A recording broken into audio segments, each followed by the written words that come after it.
of the Matchmaker. There are too many people to thank by name tonight, but first and foremost, I have to thank publicly the producer, Toby Harris. Everything. Second of all, quickly, I have to thank David and Michael for their help with direction and production, and everybody else who helped with props and costumes and ticketing and everything that went into making tonight actually happen. Which brings me to a specific shout out to Donnie Kozer, who took your tickets on the way in. So from me and the cast would like to publicly wish him a very happy birthday. And you can all wish him Mazal Tov on your way out because he's still out there. Which, actually, on the subject of birthdays, I'd also like to, on a personal note, wish a happy birthday to Adi Bergman, who's sitting in the audience, I believe, although I can't see right now, who turned 18 today. So happy birthday. The play is expected to run a little over 2 hours, plus a 10-minute intermission. So I ask that you now turn off your cell phone. If you're a doctor, you have a medical emergency potentially happening, at least put it on silent. And please remember to turn it off again after the intermission, if you've turned it on then. The other thing is, no flash photography. It really disturbs the people on stage. So that's it. Thank you very much for coming, and enjoy the show.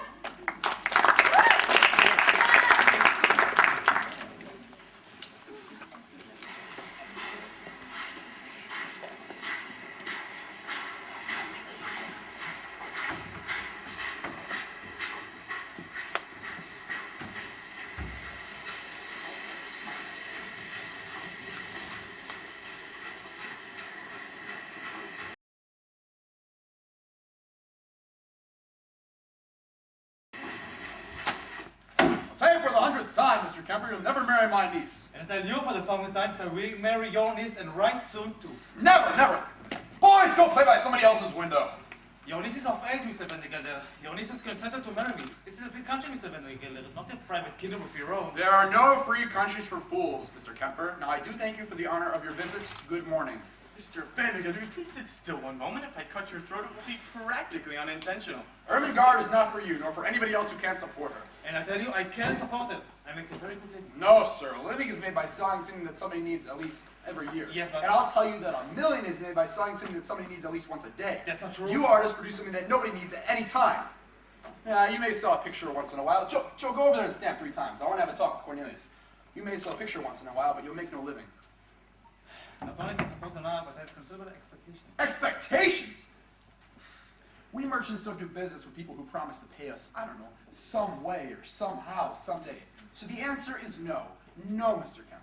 Now, why don't you go back to your studio and, while you're painting your sunset over the Hudson, why don't you try, I don't know, hope feeding a family or love melting a snowbank? There's a subject for you. Very well. From now on, you might as well know that regard anyway you can try to get married is right and fair. And regard is of age, and there's no law. Law!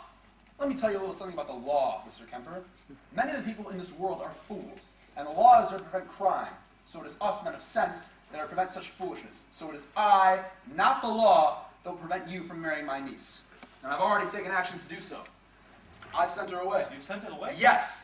To get this foolishness out of her head. Amiga, it's not here? Oh, you can try finding her in Syracuse, or Utica, or the Peekskill. I don't know. Everything's ready, Mr. Vandergelder. The trunk is all packed. Shh! Hold your tongue! Yes, Mr. Vandergelder. It's all labeled care Miss Van Huysen, 8 Jackson Street, New York. Oh, damnation, didn't I tell you it was a secret?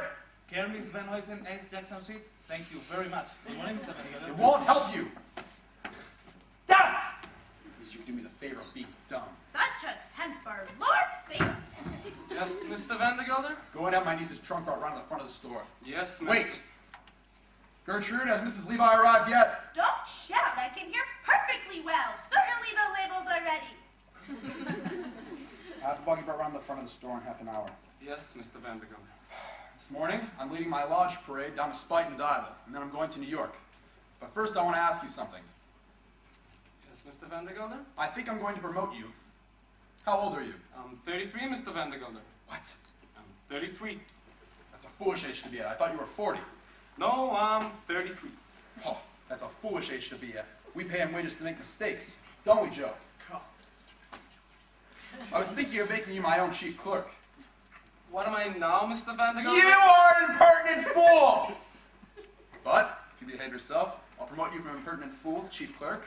I'll promote that idiot Barnaby Tucker apprentice to incompetent clerk. Thank you, Mr. Vandergelder. But first, I want to have a talk with you again before I leave. Go and get my niece's trunk. Yes, Mr. Vandergelder. I'll tell you, Joe, the world's getting crazier every minute. Like my father used to say, the horses will be running the world soon. It's fine. I did the best I could, Mr. Vandergelder. Won't be flying in and out of the chair. It's fine, Joe. You've done a fine job. The same fine job you've done for me for the last 20 years. It's just, I have certain reasons for looking my best today, and, you know, there a little something extra you could do for me? Huh? You know, something like you do for those young boys, you know. Mr. Smart me up. Vandergelder, the cost is 15 cents as usual, and that includes everything that's decent to do to a man. Hold your horses, Joe. How did you do for 20 years, Mr. Vandergelder? You never asked no such questions of me Joe, before. Joe, hold your horses. I'm going to tell you something, but I do not want you discussing it amongst the people at the barber shop, the riffraff. The reason that I want to look my best today is because I'm planning on getting married again, and I want to go to New York today to call upon my intended, a very refined lady. You're getting married is none of my business, Mr. Vandergelder. And I've done everything to you I know, and the charge is 15 cents as usual. I don't dye no hair, Mr. Vandergelder, not for 50 cents I Joe Scanlon, get out! And lastly, Mr. Vandergelder, you seem pretty rash to judge which is fools and which isn't. Those that eat onions are bad judges of who's eating the onions and who hasn't. Good morning, ladies. Good morning, Mr. Vandergelder. The world's getting crazy every day. What do you want? You wanted to come speak to us, Uncle? Yes, Gertrude, bring my parade regalia, the uniform for my lodge. What? Oh, yes. Lord have mercy. Ermengarde, I had a talk with that artist of yours. Oh, you did? Yes, he's a fool! You don't know anything about him. Yeah, you're weeping. You go down and weep in New York, it won't be noticed. Ermengarde! I told him that when you were of age, you'd marry somebody who could support you. Now I've done you a right good turn, you will come and thank me when you're 50. But, Uncle, I love him. I'll tell you you don't. But I do. And I'll tell you you don't. Leave these decisions to me. If I don't marry Ambrose, I know I'll die. Of what? Of a broken heart. Never heard of it. Now, Mrs. Levi is coming here to take you to Miss Van Huysen's, an old friend of your mother's. You will stay there for the next few weeks, and you will accept no letters except from me. I'll be in New York today, and I will call on you tomorrow. Who are you? Malachi Stack, Your Honor. I heard you were looking for an apprentice in the hayfield provision and hardware business. An apprentice at your age? Why, yes, Your Honor. I bring a lot of experience to it. Have you any letters of recommendation? First-class recommendation, Your Honor. Ermengarde, are you ready to start? Yes. Go and get ready some more. And Ermengarde, let me know the minute Mrs. Levi gets here. Yes, Uncle Horace. I do not want a typesetter, a hospital cook, an able seaman. Why, no, sir. You see, it's all experience. Here, this one's from your former business partner, Joshua Van Toyle in Albany. Ah, yes, Van Toyle. Mostly honest and diligent, occasionally. There seems to be a certain amount of hesitation to these recommendations. Businessmen aren't writers, Your Honor. Only 1 in 1,000 can string together a good letter of recommendation. Mr. Van Toyle simply sends his best regards and wants to know if you can use me in the provision and hardware business. Why have you come to Yonkers? Why, Mr. Vandergelder, I heard you had an apprentice who was good for nothing, and that you were at your wit's end for another. Wit's end! Wit's end! I'll tell you, there's no dearth of a good-for-nothing apprentice. That's right, Your Honor. It's employers there's a dearth of. Seems like you hear about a new one dying every day. Watch your tongue. It says here you've been a barber and a valet. Why have you changed your place so often? Why, change my place, Mr. Vandergelder. When one such as myself is looking for Do you experience- drink? Why, no, thank you, sir. I've already had breakfast. I didn't ask whether you did yet. I asked if you were a drunkard. No, sir. Looking at it from all sides, I don't even like liquor. Well, if you keep looking at it from all sides, out you go. Here. I decided that I'm going to give you a try. Thank you, sir. I want to use you in New York today. I hope you know your way around New York. On my way around New York, Mr. Vandergeld, I know every hole and corner in New Here's York. $1. Thanks. Now, there's a station across the street with a train leaving in a minute. Now, when you take that bag to the train across the street, meet me at the hotel in New York, downtown, at 4 o'clock. I will meet you then. Yes, sir. Wait for me. Oh, before I go, Mr. Vandergelder, I'd like to meet the other clerks that I'm to work with. You haven't time. Hurry off now. Yes, sir. You'll see, sir. You'll never regret it. Go on off with you. 99% of the people in this world are fools. And the rest of us are in great danger of contagion. But, you see, I wasn't always free of such foolishness as I am now. I was once young, which was foolish. I fell in love, which was foolish. I got married, which was foolish. And for a while I was poor, which was more foolish than all the other things put together. And then my wife died, which was foolish of her. I grew older, which was sensible of me. And then I became a very rich man, which is as sensible as it is rare. Well, so, since you see I'm a man of sense, I guess you were surprised to hear that I'm planning on getting married again. Well, I have 2 reasons for it. In the first place, I like my house run with order, comfort, and economy. But you see, that's a woman's work. But even a woman can't do it if she's merely just being paid for it. A woman must have the feeling that she owns it. Marriage is a bribe to make a housekeeper feel like she's a householder. You ever watch an ant carry a burden twice its size? What excitement, what will. That's what I think of when I see a woman running a house. The giant passions in those little bodies. What quarrel for the butcher for the best cut. What fury at discovering a moth in the cupboard. I'll tell you, ladies and gentlemen, if women could harness their energies beyond a household and a baby carriage, it'd change the world. And secondly, well, I see by your face, you've already guessed it. There's nothing like mixing a woman with a man of sense to bring out all the foolishness in a man like me. I've just turned 60 and I've just laid side by side the last dollar of my first $500,000. So, if I were to lose my head a little bit, I would still have enough money to buy it back. Yes, I'm willing to risk that certain amount of security for a certain amount of adventure. Think it over.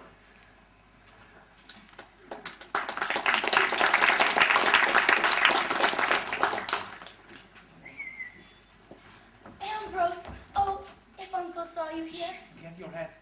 My hat? Quick, your trunk is at the station. Quick, we're running away. We're running away? To where? To New York to get married. Oh, Ambrose, I can't do that. Why? Ambrose, it wouldn't be proper. Listen, I'm taking you to my friend's house. His wife will take care of you. But Ambrose, a girl can't just get onto a train with a man.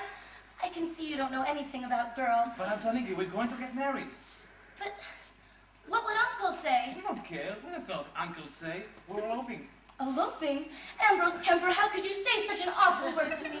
Because we got the soul of a field mouse. Ambrose, why do you say such cruel things to me? Listen, for the last time, I beg you, get your hat and coat. The train leaves in a few minutes. Good morning, darling girl. How are you? Oh, good morning, Mrs. Levi. And who is this gentleman who's so devoted to you? Oh, Mrs. Levi, this is Mr. Kemper. Ambrose, this is Mrs. Levi. Mrs. Levi Bourne Gallagher, very happy to meet you, Mr. Kemper. Mr. Kemper, the artist, delighted. Mr. Kemper, may I say something very frankly? Yes, Mrs. Levi. This thing you were planning to do was a very great mistake. Oh, Mrs. Levi, please explain to Ambrose. Of course I want to marry him, but to elope? Now, my dear girl, you go into the house and keep an eye out for your uncle. I wish to speak with Mr. Kemper for a moment. You just let us know when your Uncle Horace is coming. Mr. Kemper, I was this dear girl's mother's oldest friend. Believe me, I am on your side. I hope you two will be married very soon. And I think I can say I can be of real service to you. Mr. Kemper, I always go right to the point. What is the point, Mrs. Levi? Mr. Vandergelder is a very rich man, Mr. Kemper. And Ermengarde is his only relative. Oh, but I'm not interested in Mr. Vandergelder's money. I have enough to support a wife and family. Enough? How much is enough when one is thinking of children and the future? The future is the most expensive luxury in the world, Mr. Kemper. Mrs. Levi, what is the point? Believe me, Mr. Vandergelder wishes to get rid of Ermengarde. And if you follow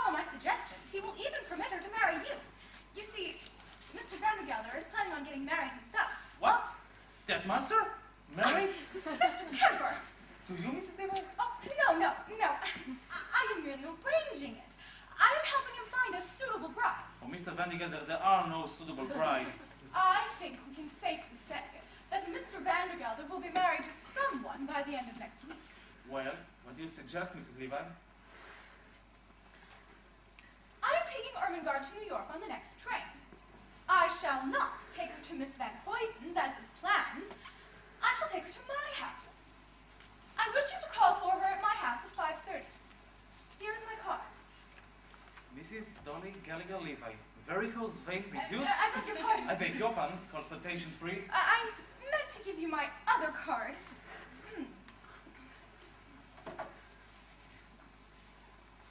Here. Mrs. Dolly Gallagher Levi, Aurora Hauser instruction in the guitar and mandolin. Do you all did things, Mrs. Levi? 2 and 2 make 4, Mr. Kemper. And they always did. So you will come to my house at 5:30. At about 6, I shall take you both with me to the Harmonia Gardens restaurant on the Battery.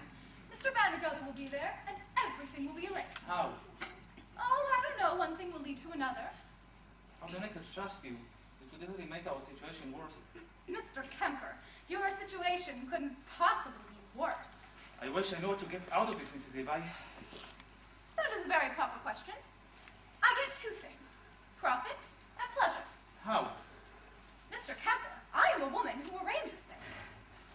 At present, I'm arranging Mr. Vandergelder's domestic affairs.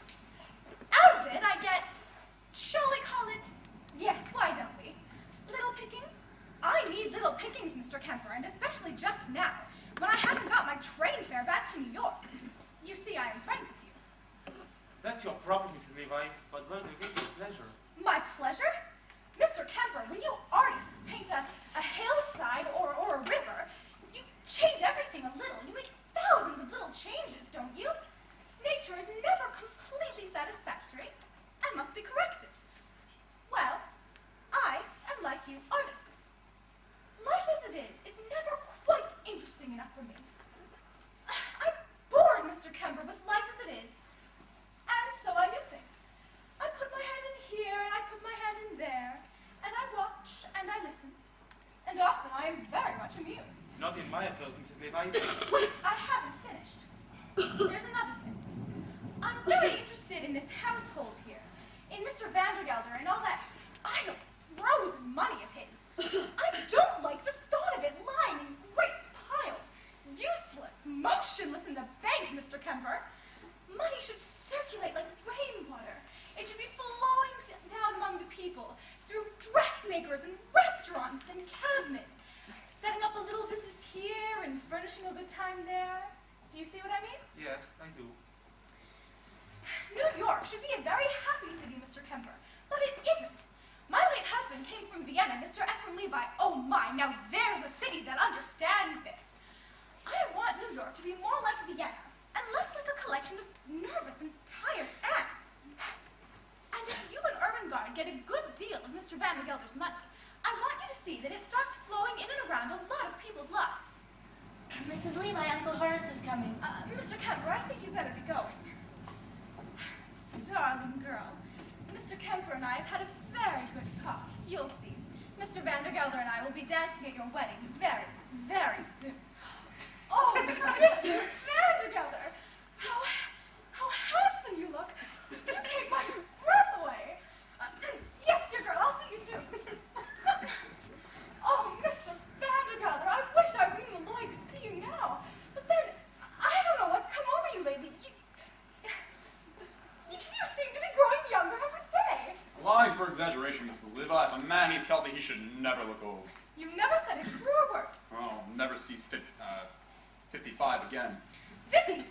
Why, I can see at a glance that you're the sort that'll be stamping about at 100 and eating 5 meals a day. Just like, what's his name? My Uncle Harry. At 55, my Uncle Harry was a mere boy. I'm a judge of hands. Mr. Vandergelder, show me your hand. Lord in heaven, what a lifeline! Where? There, it runs right off your head. I don't know where it goes. They'll have to hit you over the head with a mallet. They'll have to stifle you with a sofa pillow. You'll bury us all.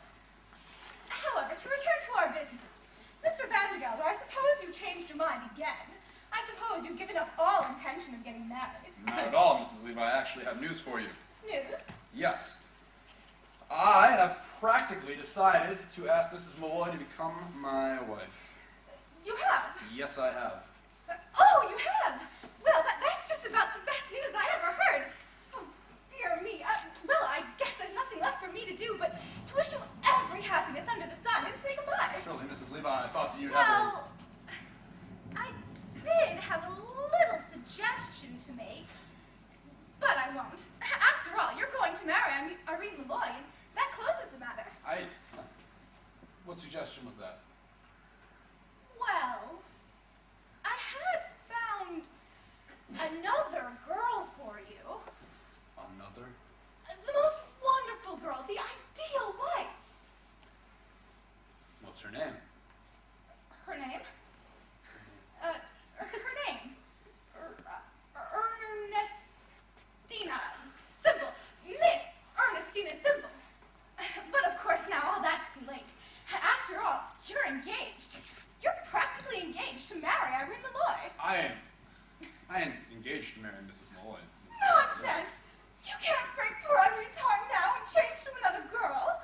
When a man at your time of life calls 4 times on an attractive widow like that and sends her a pot of geraniums, that's practically an engagement. That ain't no engagement. And yet, if only you were free. I found this treasure of a girl. Every moment I felt like a traitor to Irene Malloy, but let me tell you, I couldn't help it. I told this girl all about you, just as though you were a free man. Isn't that dreadful? The fact is, she has fallen in love with you already.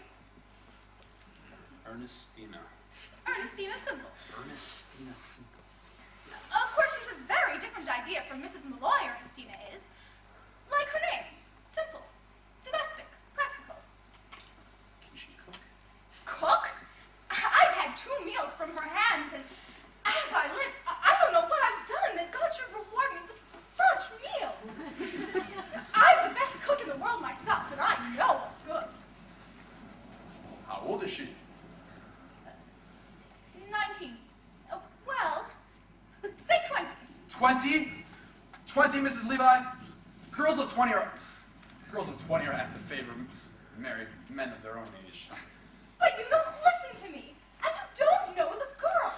Mr. Vandergelder, she is a positive horror of flighty, brainless young men. A fine head of gray hair, she says, is worth 20 shined up with goose grease. That's not usual, Mrs. Levi. Usual? Usual, Mr. Vandergelder? I'm not wearing myself to the bone hunting up usual girls to interest you. Usual indeed. Listen to me. Do you know the sort of pictures she has on her wall? Is it any of these young Romeos and Lochinvars? No, it's Moses on the mountain. That's what she does. You want to make her very happy. You send her a picture of Methuselah surrounded by his grandchildren. That's my advice to you. What's her family like? Her father? Yes. God be good to him. He was the best, what am I trying to say? Undertaker. The best undertaker in Brooklyn. Respected, esteemed. Knew all the best people who knew him well, even before they died. So, well, that's the way it is. Now let me tell you a little more about her appearance. Can you hear me as I say a beautiful girl? Beautiful. I've seen her walk down the street. Do you know what I mean? The young men get dizzy. They have to lean against lampposts.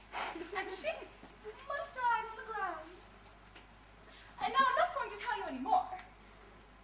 Couldn't you come over to New York today? Actually, I was planning on going to New York today. Actually, to con. Well, you were. Oh, I wonder if something could be arranged. Oh, she's so eager to see you. Let me think. Mrs. Levi, could I get you to a little dinner, maybe?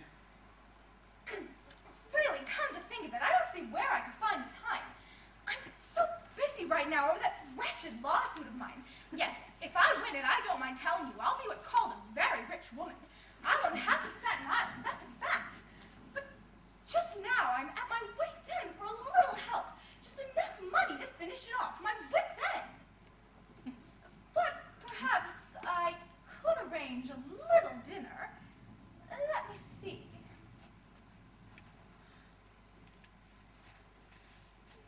Yes, for that lawsuit.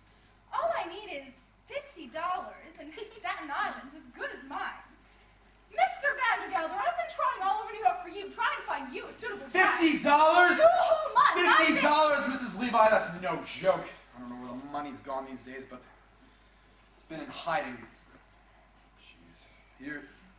Here's 25. That's all I can spare right now. That's all I can spare. Well, this will help. Will help somewhat. Now let me tell you what we'll do. I'll run Ernestina to that restaurant on the Battery. You know it, the Harmonia Gardens. It's good, but it's not flashy. Now, Mr. Vandergelder, I think it would be nice if just this once you'd order a real nice dinner. I guess you can afford it. Just this once. A chicken wouldn't hurt. Chicken. Just this once. And a little wine. Wine. Just this once. Now, about Irene Malloy, what do you say? Shall we call that subject closed? No, I want to have dinner with Miss... Simple. Yes, Miss Simple. And I plan to call on Miss Malloy later today. Dear, dear, dear. And Miss Simple? What races you make me run! Very well, I'll meet you on one of those benches in front of Mrs. Malloy's hat store at 4:30 as usual. Fine. Buck is here, ready for the parade, Mr. Vandergelder. Oh, Barnaby, I want to have a talk with both of you. Yes, Mr. Vandergelder. Now do put your thoughts in order, Mr. Vandergelder. I can't keep upsetting and disturbing the finest women in New York City unless you mean business. Oh, I mean business, I all right? should hope so, because you know it's a very dangerous game you're playing, Mr. Vandergelder. Dangerous, Mrs. Levi. Of course it's dangerous, and there's a name for it. You're tampering with these girls' affections, aren't you? And the only way you can save yourself now is to be married to somebody by the end of next week. So think that over.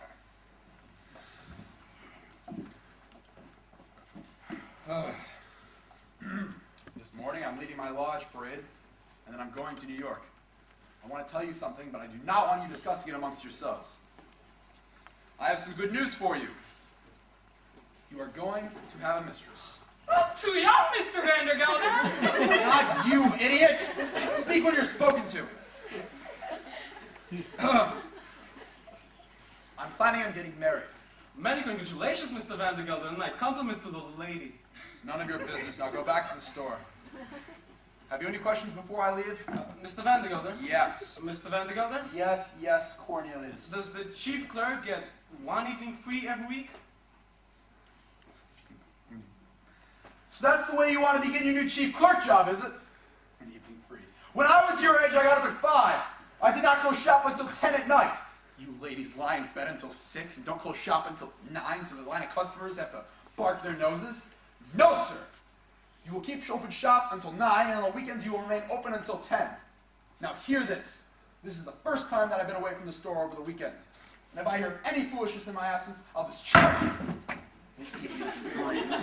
If you keep asking for evenings free, all of your days will be free. Remember that.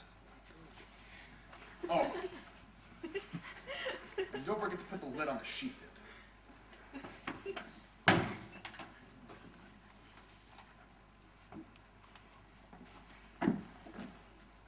The horses nearly ran off when they saw him. There he goes. Ha ha. What's the matter, Cornelia? Chief clerk! From chief clerk to chief clerk! Don't you like it? Chief clerk, and if I'm good, in 10 years' time, I'll be promoted to chief clerk again. I'm 33 years old, and I still don't get an evening free. When am I going to begin to live, Barnaby? You can begin to live on Sundays, Cornelius. That's not living. Why is the church an old wolf chap size in the back of my head the whole time? And as for holidays, what did we do last Christmas? All those canned tomatoes went bad and exploded, and we had to clean up the mess all afternoon. Was that living? No. Barnaby, how much money have you got? We can get a... $3. Why, Cornelius? You and I are going to New York. Cornelius? We can't. Leave the store?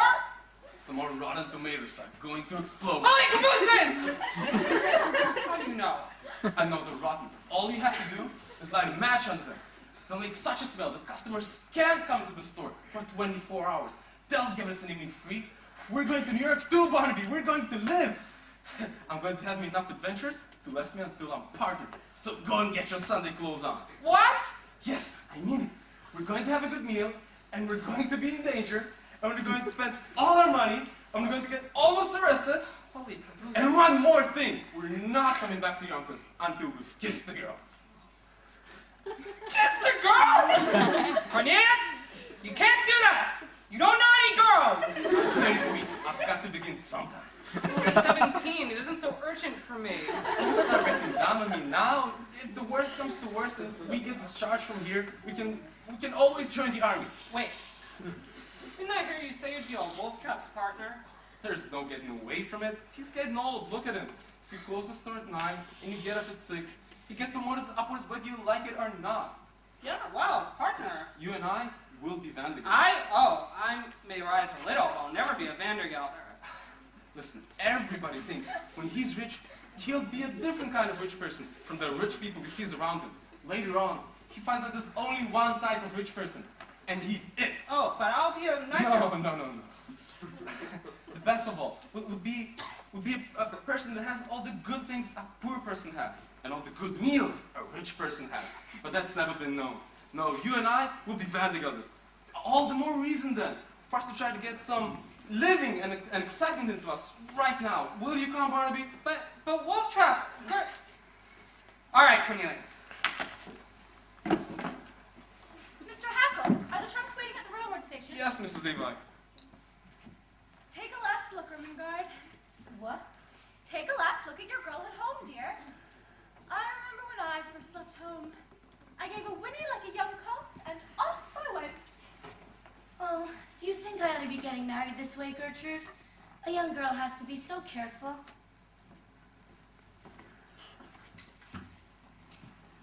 You know, I think I'll have this room with blue wallpaper.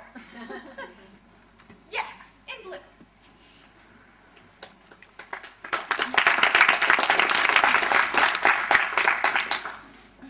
All clear up here, Cornelius.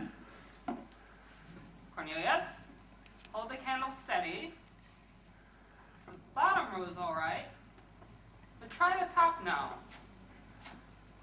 They're swelled up like they're ready to bust. Holy cabooses! Cornelius, I can smell it up here. Get into your Sunday clothes, Barnaby. We're going to New York.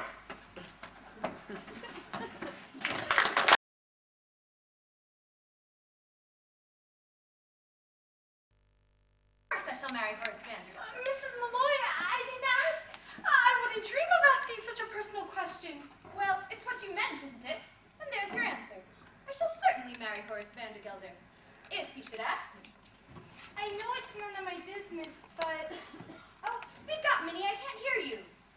But do you... Say it. Do I love him? Of course I don't love him. But I have 2 good reasons for marrying him just the same. Minnie, put something on this hat. It's not ugly enough. Not ugly enough. I couldn't sell it. Put a sponge on it. Why, Mrs. Malloy, you're in such a mood today. In the first place, I shall marry Horace Vandergelder to get away from the millinery business. I've hated it from the first day I had anything to do with it. Why, what's the matter with the millinery business? Minnie, I just can't stand being suspected of being a wicked woman and having nothing to show for it. I just can't stand it. Why, no one would dream of suspecting you. Minnie, you're a fool. All milliners are suspected of being wicked women. Why, half the time those women come into the shop merely to look at me. Oh. They enjoy the suspicion, but they aren't certain. If they were certain I was a wicked woman, they'd never set foot in this place again. Do I go to restaurants? No, it would be bad for business. Do I go to theaters or balls or operas? No, it would be bad for business. The only men I ever meet are feather merchants. What are those 2 young men doing out on that park bench? Take my word for it, Minnie. Either I marry Horace Vandergelder, or I break out of this place like a fire engine. I'll go to every theater and ball and opera in New York City. I don't think Mr. Oh, speak up, Minnie. I can't hear you. I don't think Mr. Vandergelder's attractive. But I think he is. And it's very important. I think he'd make a good fighter. Oh, Mrs. Malloy! Take my word for it, Minnie. The best of married life is the fights. The rest, is merely so-so. I won't listen. Now, Peter Malloy, God rest his soul, was a fine arguing man. Why, I pity the woman whose husband up slams the door and leaves the house at the beginning of an argument. Peter Malloy would stand and argue for hours on end. Why, he'd even throw things, Minnie, and there's no pleasure to equal that. Now, Horace Vanderbilt would be a good fighter. I know it. I'd a mind to marry him. I think the things you're saying today are just awful. Well, I'm rather enjoying them myself.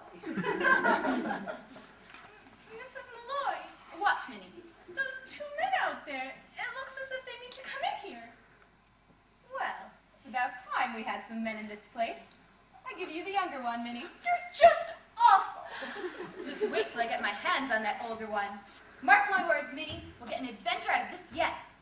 Adventure. Why does everyone have adventures except me, Minnie? Mrs. Malloy. It's because I have no spirit. I have no gumption. Minnie, they're coming in here. Let's go to the workroom and make them wait for us a minute. But my work. Oh, come on, dear. Do hurry up. Go.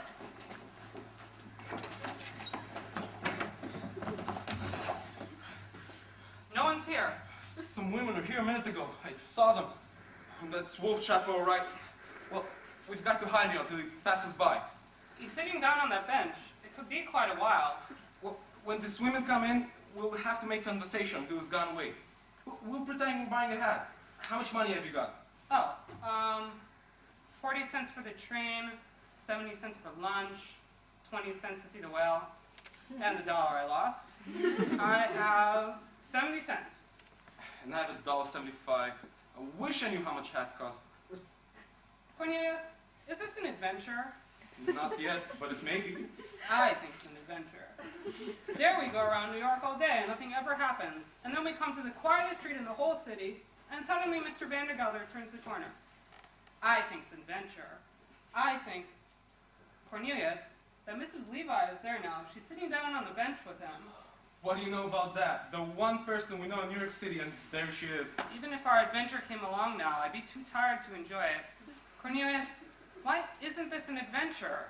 Don't be saying that. When you're in an adventure, you'll know all right. Maybe I won't. Let's arrange for a signal for you to tell me when an adventure's really going on. For instance, you say pudding. You say pudding if it's an adventure.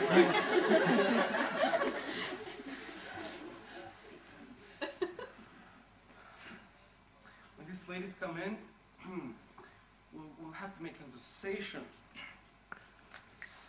We'll pretend we're buying hat. I must prepare myself when they come in.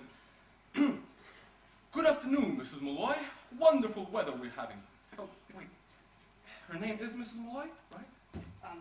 Yes, Mrs. Malloy, hats for ladies. Good afternoon, Mrs. Malloy. Wonderful weather we're having. We've been looking everywhere for some beautiful hats. That's fine, Cornelius. Good afternoon, Mrs. Malloy. Wonderful. We'll make her think we're very rich. Good afternoon, Mrs. Malloy. Wonderful weather. You keep your eye on the door the whole time. We've been looking everywhere for some beautiful hats. I'm so sorry. Have I kept you waiting? Good afternoon, gentlemen. Here, Cornelius Hackle. Here, Barnaby Tucker. Well, I'm very pleased to meet you. Perhaps I can help you? Won't you sit down? Thank you, we will. You see, Mrs. Malloy, we're looking for hats. Oh, is that so? Indeed, we've looked everywhere. Do you know what we heard? Go to Mrs. Malloy, they said. So we came here. Only place we could go. Well, now, that's very complimentary. And they were right. Everybody was right. You wish to choose some hats for a friend? Yes, exactly. Yes, exactly. We were thinking 5 or 6, weren't we, Barnaby? 5. You see, Mrs. Malloy, money's no object with us. None at all. Why, Mr. Hackle. Oh, I beg your pardon, Mr. Malloy. But an interesting street, something happening every minute, passes by and... You're from out of town, Mr. Hackle? Yes, indeed.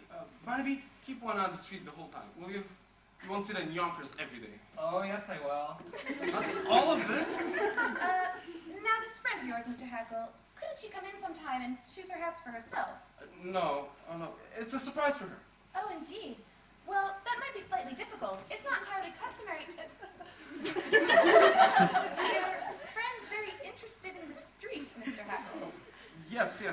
he has reason to be. You said you're from out of town. Yes, we're from Yonkers. Yonkers? Yes, Yonkers. Oh. You should know Yonkers.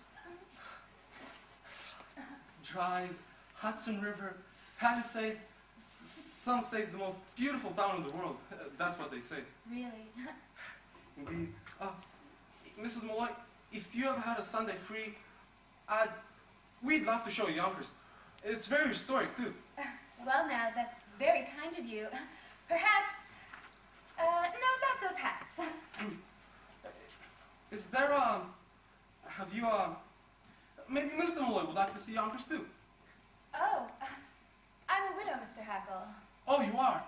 Oh, that's too bad. Mr. Malloy would have enjoyed Yonkers. Very likely. Now this friend of yours, is she light or dark? Oh, that doesn't matter at all. Any hat you choose would be perfectly all right with her. Really? What do you think of this one? Barnaby! Barnaby, look! Oh, that's fun. Mrs. Malloy, that's the most beautiful hat I ever saw. Well, thank you.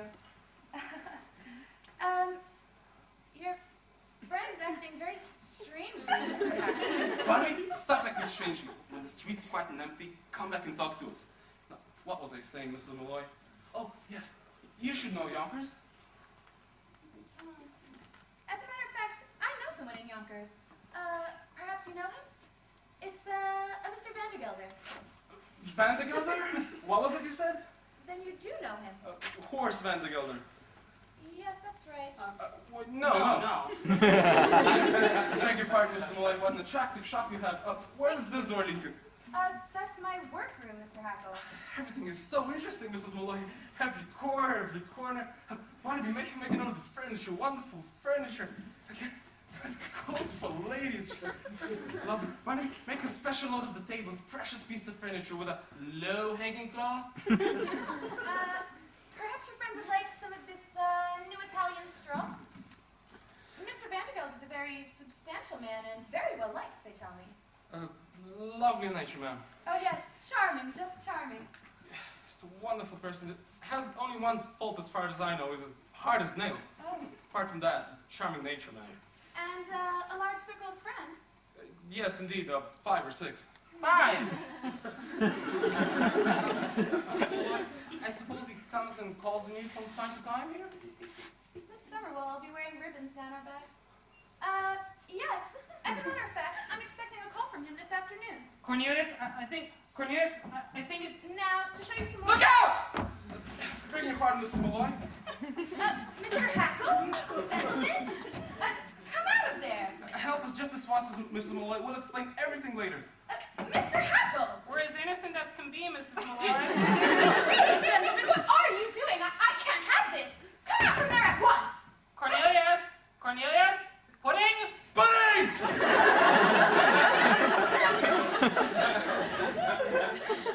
Irene, my darling child, how are you? How be good to us? How well you look. Oh, Dolly, what a surprise. And Mr. Vandergelder, New York, what a pleasure. Good afternoon, Mrs. Malloy. Yes, Mr. Vandergelder is in New York today. Yonkers lies up there decimated. Now, Irene, we thought we'd pay you a very short call. You let us know if it's inconvenient. We waited outside a minute. Inconvenient? Inconvenient, Dolly. Why, it's sweet of you to come. Well, Mr. Vandergelder did think he saw 2 customers coming in. 2 men. Men? Men, Mr. Vandergelder. What will you be saying next? Well, then, we'll just sit down for a minute or 2. Before you sit down, won't you come to the workroom for a moment? There's something I want to show you. I want Mr. Vandergelder to come to my workroom, too. I've seen the workroom 100 times. I'll just stay here and try on some of these. No, Dolly. I have something for you. Come along. Mr. Vandergelder, I need some advice from you. You don't know how helpless a woman in business is. Why, I feel I need advice every minute from a fine business head like yours. Won't you go to the workroom? Now I shut the door! Maybe she wants us to leave, Cornelius? Certainly I won't go. Mrs. Malloy would think we're just foolish fellows. No, I just want to stretch a minute. What are we going to do when Mr. Vandergelder goes? I don't know. I like Mrs. Malloy a lot. I wouldn't like her to think badly of me. Perhaps we could buy a hat. We could walk back to Yonkers, even if it takes us all night. Give me all the money you've got. That's you! Sorry, all those perfumes in the cupboard tickle my nose. But I like it in there. It's a woman's world, and it's very different. I like it where I am too. Only I'd like it better if I had a pillow. Here, take this coat. I'll roll it up for you, ladies, so we won't get mussed, because ladies don't like to have their coats mussed. That's fine. Now I can lie here and hear Mr. Vandergelder talk. This summer we'll be wearing ribbons on our back. Can I take my shoes off for a minute? Isn't the world full of wonderful things? There we sit, cooped up in Yonkers years and years, and all this time, wonderful people like Mrs. Malloy are walking around in New York, and we don't know them at all. I don't know whether, from where you're sitting, you can see, well, for instance, the way her eye and forehead and cheek come together right here, can you? And the way the fireworks shoot out of her eyes all the time. I'll tell you right now, a fine woman is the greatest work of God. You can talk all you like about the pyramids and Niagara Falls. They aren't in it at all. Of course, up there in Yonkers, they came to the store all the time about this and that. And I would say, yes, ma'am, and 75 cents, ma'am. And I watched them. But today, I've talked to one, equal to equal, equal to equal, and to the finest one that ever existed, in my opinion. They're so different from men. Like, everything that they do and say is so different, you feel like laughing all the time. Golly, they're different from men.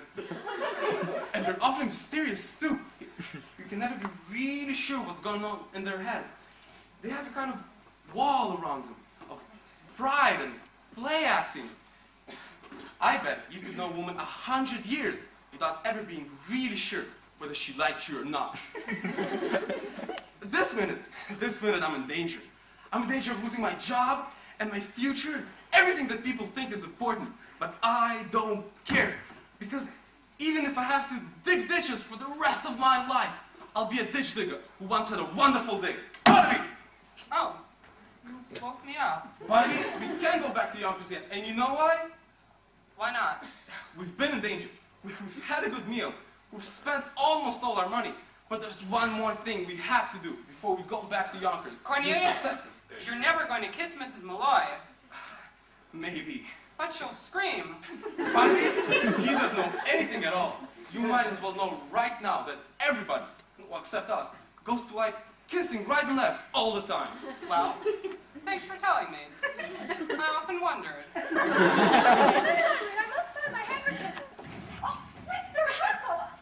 I thought you were up in Yonkers. Oh, I almost always am, Mrs. Levi. Mrs. Levi, please don't tell Mr. Vandergelder. We're terribly innocent, Mrs. Levi. Barnaby Tucker, just paying a call. Who else is here? Just the two of us, Mrs. Levi. Old friends of Mrs. Malloy's, is that it? Oh, we never knew her before a few minutes ago. But we like her a lot, don't we, Barnaby? In fact, I think she's the finest person in the world. And I'm willing to say that to anybody. And does she think you're the finest person in the world? Oh, me? No, I don't suppose she even notices I exist. Well, I suppose she must notice you exist in that cupboard, Mr. Hackle. Well, if I were you, I'd get back in it right away. Someone might be coming in any minute. Dolly, can I help you with something? Oh, no. I was just, blowing my nose. Oh. Mrs. Malloy, I have some advice to give you about your business. Oh, advice from Mr. Vandergelder. The whole city should hear this. In the first place, the aim of business is to make a profit. Is that so? I never heard it put so ably before. Did you hear? You pay those girls of yours way too much. Wages are to be paid for those who do work they don't enjoy. Those girls of yours enjoy their work. Mr. Vandergelder thinks so ably. And that's exactly how his business is run up in Yonkers. Oh. Mrs. Malloy, I would love for you to come up to Yonkers sometime. Oh, well, that would be very nice. As a matter of fact, I know someone in Yonkers. Someone else. Who's that?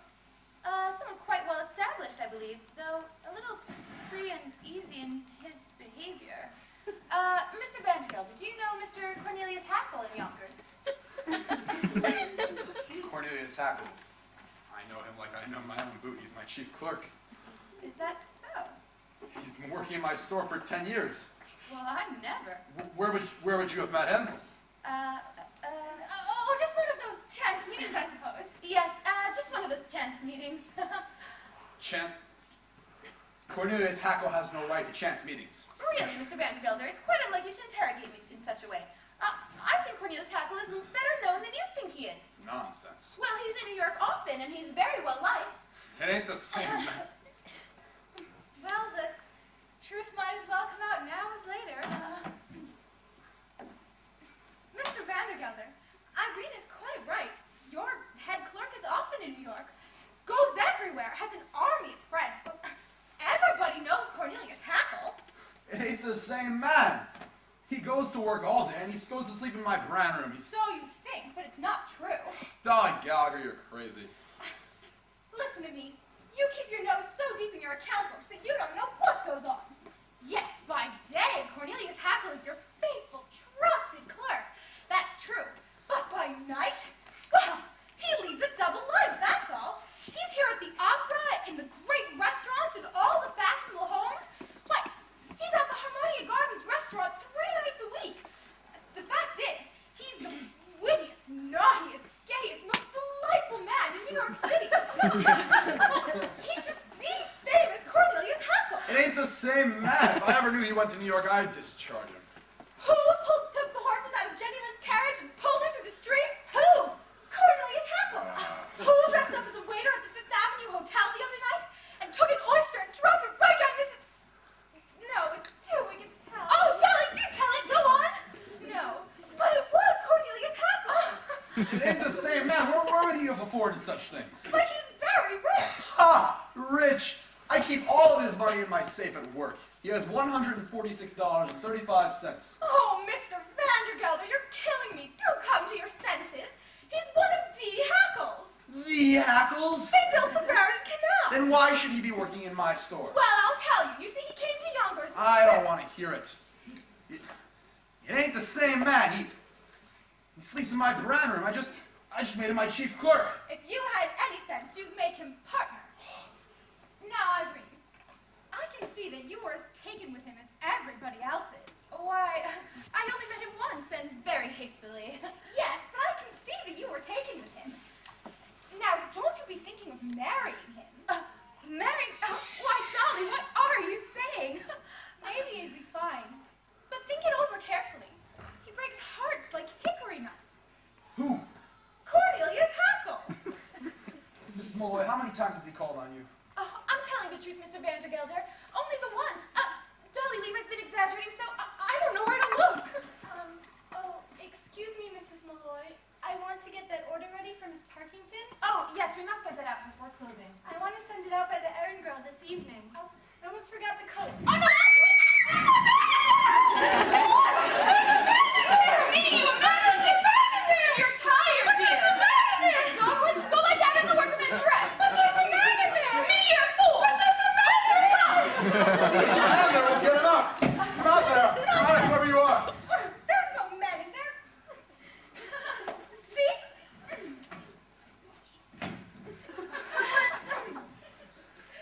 Miss Basinger's been playing tricks on her. Let's all sit down. What were you saying, Mr. Vandergelder? June! Well, now. June! God bless you. Well, yes, there is a man in there, but there's a very simple explanation. I'll tell it to you another time.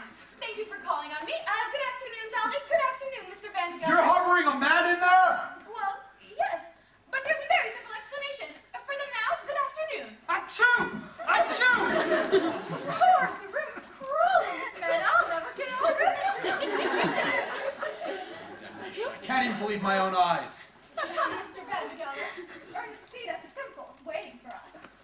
Mrs. Molloy, I shan't trouble you again. Vice versa. Irene, when I think of all the interesting things you have in this room, make the most of it, dear. Bye.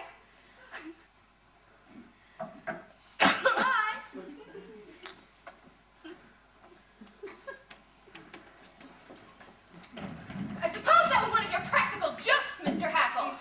Mrs. Levi. Oh, come out from there, Barnaby Tucker, you troublemaker, you! Mrs. Malloy? Oh, come out, Minnie, it's safe. I know all about these gentlemen. Goodness, you think because you're rich you can make up for all the harm you do, is that it? No, Mrs. Malloy.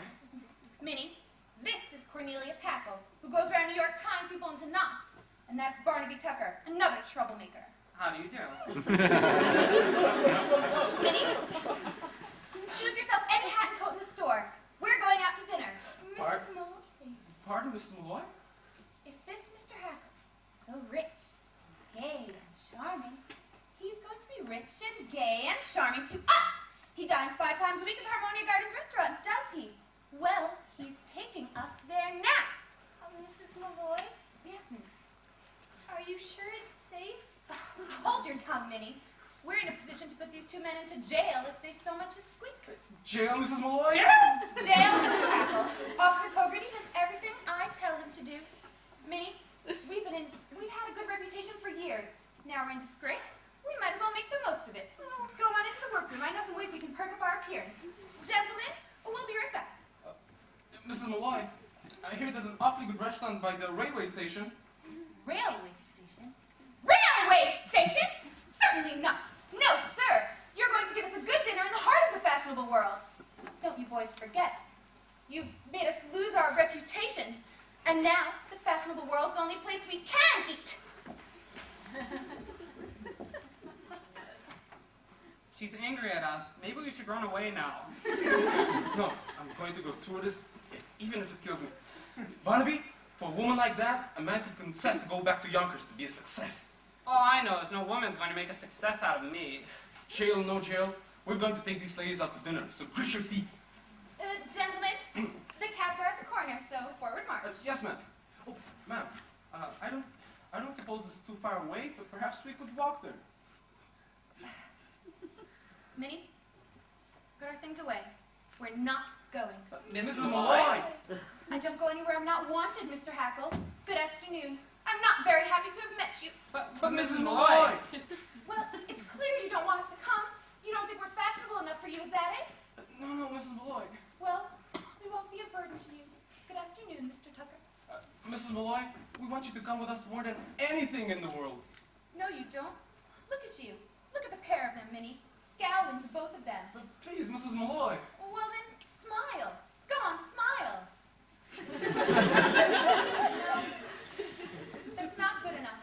Smile, Barnaby, you loud. My face can't smile any stronger than this. Then do something. Show an interest. Do something lively. Sing. We can't sing, Mrs. Malloy. Really, we can't. Minnie, it's no use. They don't want us. Mrs. Barnaby, what songs do you know? Mrs. Malloy, all we know are sad songs. Well, that doesn't matter. Sing anything. Anything. Say what, Matchmaker? The essence, the basics, without what you make this, allow me to make this childlike in nature. Rhythm, you have it or you don't, that's a fallacy, I'm in them. Every spawning tree, every child of peace, every cloud you see with your eyes, destruction and demise, corruption in the skies, from this fun and the wise. Suck it through your lives, you rust, and others, but some percussion it provides.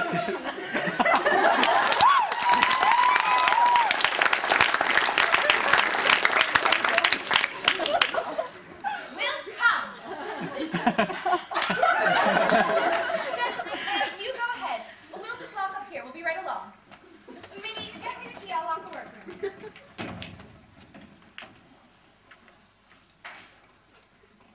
Why, Mrs. Malloy, you're crying. Oh, Minnie, the world is just full of wonderful things. Watch me, dear, and tell me if my petticoat's showing.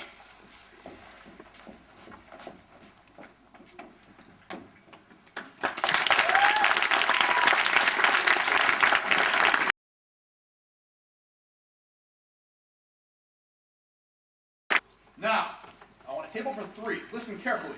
Let's read. For 3, there'll be 2 ladies and myself. It's a bad combination, Mr. Vandergelder. You'll regret it. And I want a chicken. Chicken! You'll regret it. What kind of chicken would you like, sir? Chicken Esterhazy, chicken hotter style, chicken a la creme? A chicken like everybody else has. And I also want a bottle of wine. Chablais, Mosse, Berjanet. He doesn't speak English, Mr. Vandergelder. You'd better speak louder. W-I-N-E! Fine.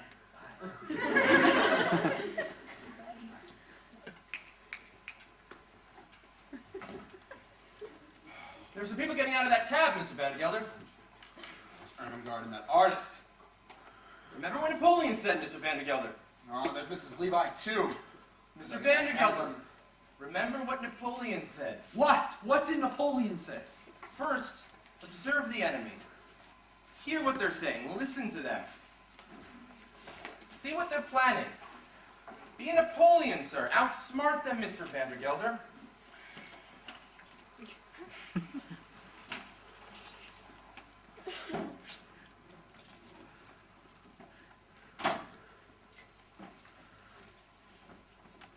Enjoy yourself, enjoy yourself. Now, Ermengarde, there's nothing wicked about eating in a restaurant.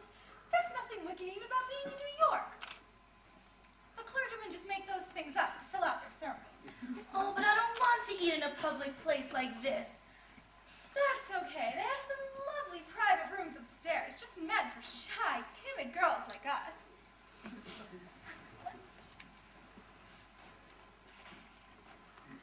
Stop! I want to write a note. Oh, excuse me, sir.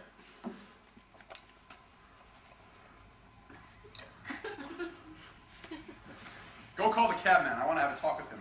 Cabman? Mr. Vandergelder, no one asks advice of a cabman. Do as I tell you. All right, advice of a cabman. Dear Miss Van... Why is everybody dear in these letters? Dear Miss Van Huysen, this is Ermengarde and that rascal Ambrose Kemper. Keep them in your house until... What's he want? I want to have a talk with you. Well, I'm engaged. I'm waiting for my parties. Do you want to make $5? Huh? I said, do you want to make $5? I don't know. I never tried. When that couple of yours comes downstairs, I want you to take them to this address and give this note to the lady in the house. And then I want you to keep them there. I can't make people go in my house if they don't want to. You can for $10. Even for $10, I wouldn't be able to do it alone. This man here will help you. This man here will help you. Now I'm pushing people into houses.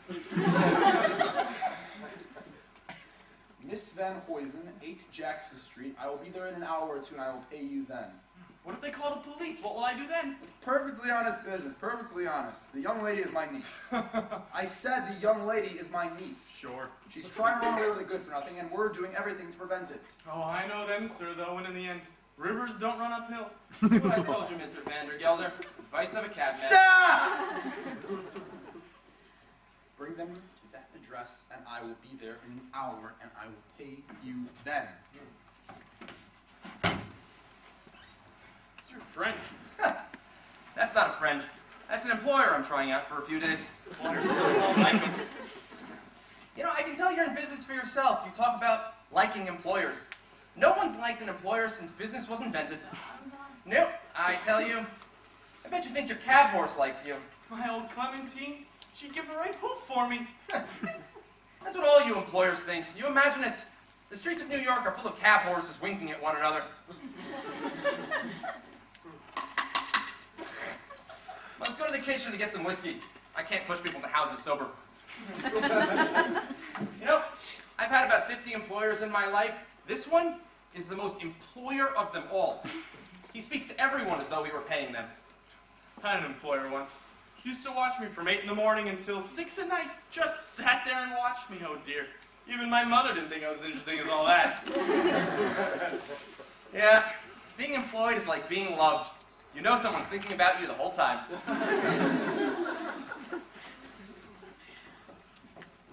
See, here's the place I meant. Isn't it fine? Minnie, take off your things. We'll be here for hours. Mrs. Malloy, are you sure you like it here? I think I feel a draft coming. Indeed, I do like it. It's private and it's elegant. We're all going to sit down and have a nice dinner. Call each other by our first names and forget our troubles.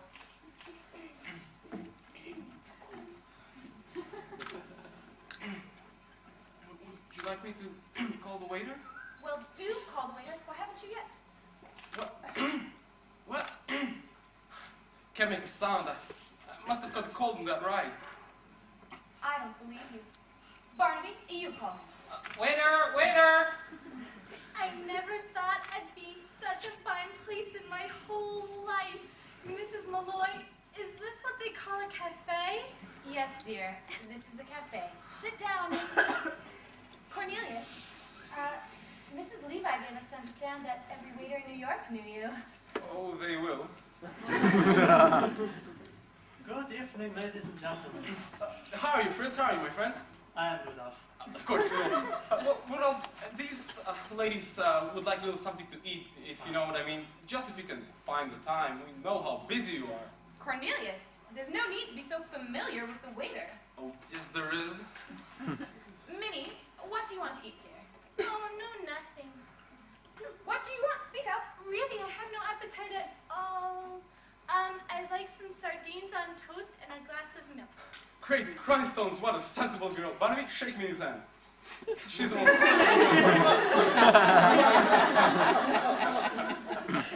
Rudolph, bring us, gentlemen, 2 glasses of beer, a loaf of bread, and some cheese. I never heard such nonsense in my life. Minnie, have you ever eaten any pheasant? Pheasant? No. We've come here for a good dinner and a good time. Rudolph, have you any pheasant? Yes, ma'am. Just in from New Jersey today. Even the pheasants are leaving New Jersey. Rudolph, write this down. We'll have mock turtle soup, Mock turtle soup, mashed chestnuts, mashed chestnuts, green salad, green salad, pheasant, pheasant, and a nice red wine. red wine. All right, Barnaby, you watch me. Rudolph, write this down. Napolitan ice cream, Napolitan ice cream, hothouse peaches, hothouse peaches, champagne, Champagne? and a German band. Have you got a German band? No, Cornelius. I won't allow you to be extravagant. Champagne, but no band. Now, Rudolph, hurry along. Be quick about this. We're hungry. Yes, ma'am. Minnie, come over here. I have an idea about your hair. I think it'd be just darling if we tweak. Oh, come. Cornelius, they say in the army you have to carry horses all the time. Oh, I wouldn't worry about that. By the time we get out of jail, we can move straight to the old man's home. Waiter, what's that? What's that you have? It's some champagne, ma'am. Oh, Cornelius, it's our champagne. No, it's for his honor, the mayor of New York. He's a very impatient man. Well, shame on him. The mayor of New York has more important things to be impatient about. Cornelius, open it. But ma'am, he'll kill me. Well, have a glass and die happy then. Kill me. I go to a public restaurant for the first time in 10 years and all the waiters are in tears. He'll kill me. Take that and stop crying, love. Barnaby, make a toast. To all the ladies in the world, may I get to know more of them, and may I get to know them better. The ladies. That was very sweet, very refined. Minnie, for that, I'm going to give Barnaby a kiss. Hold your tongue, Minnie. I'm old enough to be his mother, and a dear wee mother I'd make too. Barnaby, this is for you, from all the ladies in the world. Now I can go back to Yonkers, Cornelius. Pudding, pudding, pudding.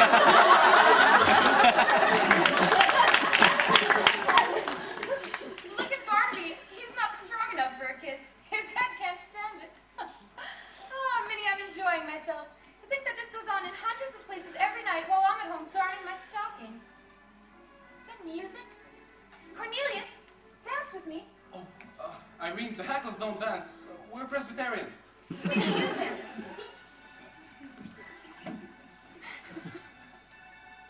Lovely music. Why, Minnie, you dance beautifully, dear. We girls dance in the workroom when you're not looking, Irene. You thought I'd be cross, so you didn't ask me to dance. Cornelius, Jenny Lind, and all those other ladies, do you really see them all the time? Irene, I've put them right out of my head. I'm interested in... Rudolph, what are you doing? A table's been reserved here, special orders. Nonsense! What? We're having dinner here. The other party can eat inside. I'm sorry, this veranda is open to anybody who wants it. Ah, here comes the man now that brought the order. You can take your table inside. We're having dinner here, alone, and we were here first. Ma'am, my employer reserved this area to be eaten at 4 o'clock this afternoon. So you all can go eat inside the restaurant. He said it was very important that you eat out here alone. Well, we were here first, and we're having dinner here. Listen, It's ladies really- and gentlemen, I have a suggestion. Oh, shut up, you! You're an impertinent, idiotic killjoy! That's an insult. All the facts about you are insults. Cornelius, do something! The table! Knock it over! Knock But it over. you cannot...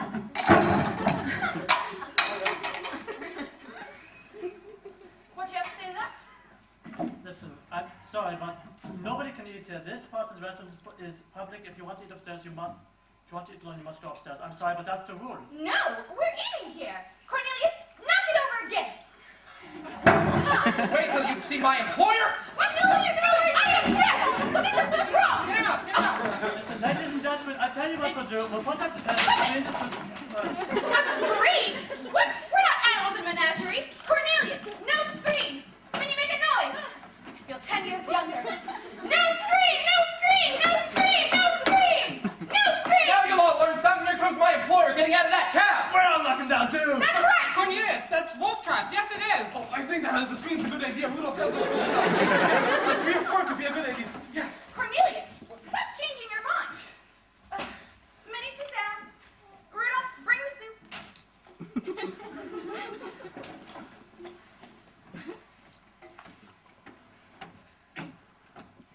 Stop! What's the meaning of this? Mr. Ask for a table alone. Mr. Vandergilder, I did my best. Mr. Vandergilder, you wouldn't believe the kind of wild savages the people of New York are.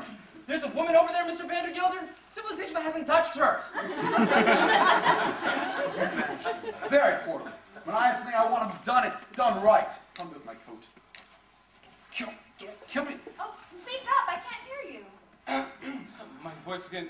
Barnaby, can you speak? Can't make the sound. All right, then. Put our heads together and we'll whisper. Who's on the other side of that curtain? Oh, just some city sparks and their girls, Mr. Vandergelder. What goes on in big cities? Best not to think of it. Has that couple come down from the stairs yet? Why, no, sir. The cabman and I have had our eyes on everything. Go in and wait out in the cage with the cabman. All right. Purse, Mr. Vandergelder, did you drop something? No, go off with you. Purse. That fellow over there must have let it fall during that misunderstanding about the screen. Well, I'm not looking inside. $20 bills. Dozens of them. Well, guess I better go give it back to him. You're surprised. Surprised to see me get rid of this money so quickly, eh? Well, I'll explain it to you. There was a time in my life when my chief interest wasn't picking up money that didn't belong to me. The law's there to protect property, sure, but the law doesn't care whether a property owner deserves his property, and the law has to be corrected. There are thousands of people in this country engaged in correcting the law. And for a while, I too was engaged in the redistribution of superfluities. Man works all his life, leaves millions to his widow. She spends her time in fancy hotels, eating great meals, playing cards all afternoon and evening, with 10 diamonds on her fingers. Call in the robbers! Call in the robbers! Or, he leaves it to his son, who spends his nights leaning against bars, boring bartenders. Call in the robbers! Stealing is a weakness. And there are some people who say you shouldn't have any weaknesses at all. No vices. Well, if a man has no vices, he's in grave danger of making vices out of his virtues. And there's a spectacle. We've all seen them. Men who were monsters of philanthropy. Women who were dragons of purity. We've seen people tell the truth though the heavens fall. And the heavens fell. No. Nurse one vice in your bosom. Give it the attention it deserves, and let your virtues spring up modestly around it. Then you'll have the miser, who's no liar, and the drunkard, who's the benefactor of an entire city. Well, after I'd had the weakness of stealing for a while, I found another. I took to whiskey. Whiskey took to me. And that's when I learned a valuable lesson that I want to pass on to you. Never support two weaknesses at the same time. You see, it's your combination sinners, your lecherous liars, and your miserly drunkards who dishonor the vices and bring them into bad repute. So, now you can understand why I want to get rid of this money. I want to leave my mind free to do the justice to whiskey that it deserves. And now my last word to you, ladies and gentlemen, is this. One vice at a time. Excuse me.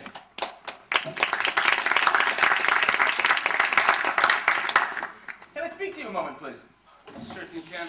We all wanted to apologize about that little misunderstanding before with the screen. Oh, yes, I'm very sorry about that. Oh, don't worry about it. What's your name, sir? Malachi Stack. And if you ladies will excuse us, can I speak to you a moment? Son, have you lost... Come here. Have you lost something? Mr. Stack, in this day, I've lost everything I own. Ah, well, here it is. Don't mention it. Why, Mr. Stack, it's a miracle. Barnaby, come here. Come on. Barnaby, I want you to shake hands with Mr. Stack. Mr. Stack found the purse I lost, the purse full of money. You're a wonderful man, Mr. Stack. Don't mention it, it's nothing. I'm sure glad I went to church all those years. You're a wonderful person to know, Mr. Stack. In a way, Mr. Stack, where do you work? Oh, well, I just started, but I work for Mr. Vandergelder in Yonkers. Oh, you do? It's a miracle. Mr. Stack, I know you don't need it, but can I give you a little something for your efforts? Oh, it's nothing. Here, take that. Oh, really? Don't mention it. And that. I'd best be going. Oh, and here, take that. No, I might get to being used to them. Irene,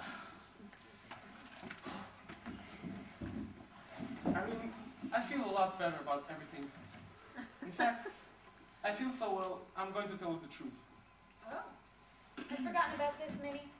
Men get drunk so differently from women. All right, what is the truth? Irene, if I tell you the truth, will you let me put my arm around you? Hold your tongue, Minnie. All right, but just to show it can be done in a gentlemanly way. You're a wonderful person, Mrs. Malloy. Thank you. All right, that's enough of that. Now, what is the truth?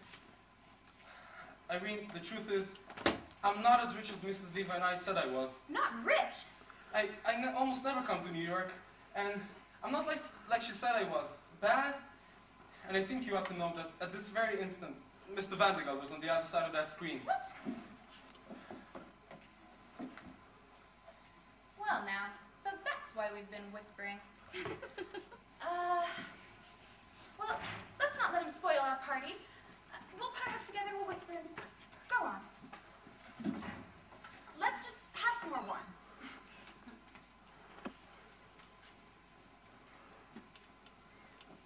Good evening, Mr. Vandergelder. Where's Miss Simple?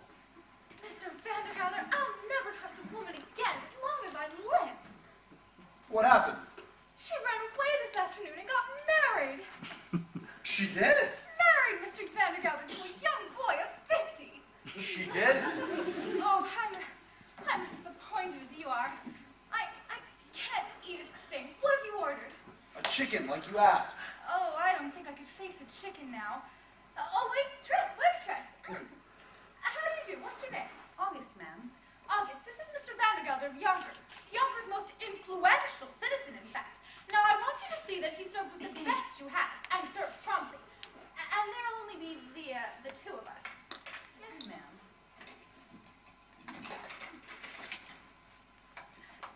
Mr. Vandergelder's been through some trying experiences today.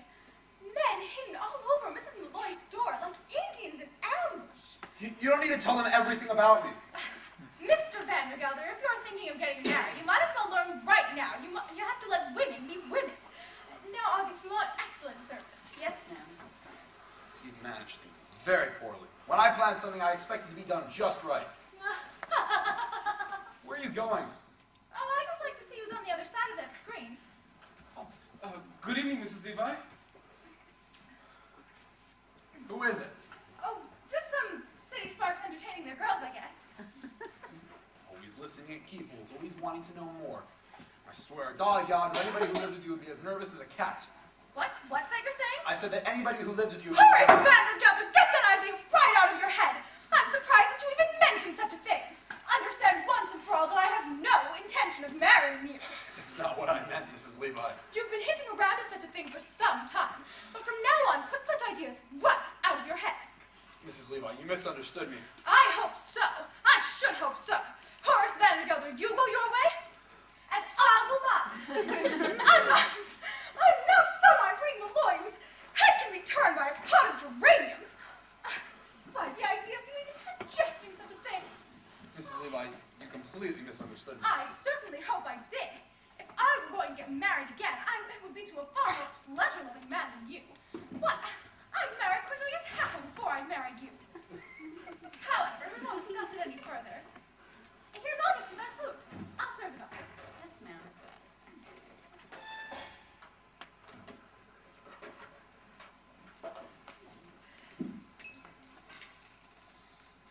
Here's some white meat for you, and some giblets. Very tender and very good for you. No, as I said before, you go your way, and I'll go mine. Start right in on the wine. I think you'll feel better at once.